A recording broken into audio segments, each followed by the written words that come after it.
Hey y'all, welcome back to my YouTube channel, and honestly 2025 deserves that much of a slow clap. It didn't teach me how to do more, it actually taught me what was wasting my time, and that shifted everything.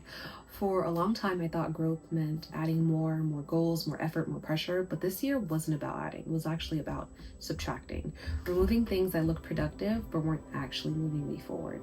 So here are the biggest lessons 2025 taught me. Lesson number 1, motivation is unreliable. I'm actually going to add it to my wall of quotes. One of the hardest things I had to accept this year is that motivation can't be trusted. I used to wait for it. I waited to feel ready. I waited for the right mood. I waited for the energy to magically show up. And in the meantime, nothing happened. What I realized is that the days I actually made progress weren't the days I felt inspired.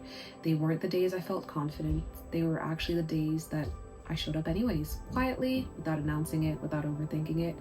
I went to the gym even when I didn't feel like it.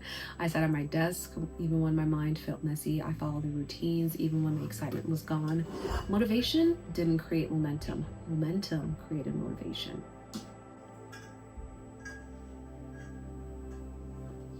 Lesson number 2, overplanning is disguised in fear. Another thing I did a lot in 2025 was I planned goals, I planned timelines, I planned systems, backup contingencies, and eventually I had to be honest with myself. Most of the planning wasn't strategy, it was fear. I was wearing a productive costume. Planning felt safe, execution felt uncomfortable, and as long as I was planning, I didn't have to risk falling. I didn't have to be seen trying, I didn't have to face the friction of reality. So I stayed in my head as long as I could instead of moving forward. I told myself I was preparing, when really, I was avoiding. Once I saw that clearly, I could not unsee it, so I knew something had to change. Lesson number 3, capacity matters more than ambition. 2025 taught me that wanting something badly doesn't mean you're ready to hold it yet.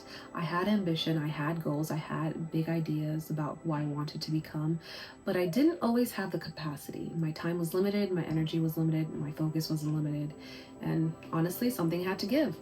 And I learned that saying no isn't quitting, it's choosing. It's choosing depth over overload, choosing what actually fits in your current life right now instead of forcing everything at once and burning out in the process. Letting go wasn't weakness, it was actually clarity. Lesson number 4.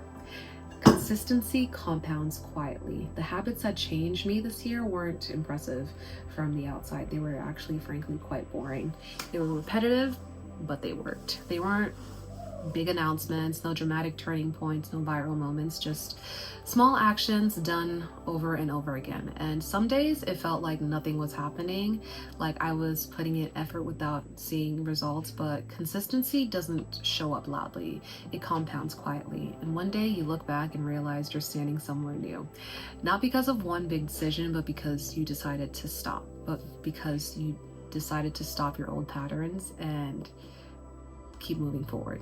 So 2025 showed me that what doesn't work for me in this current stage, which was waiting for motivation, hiding in planning, chasing too much at once.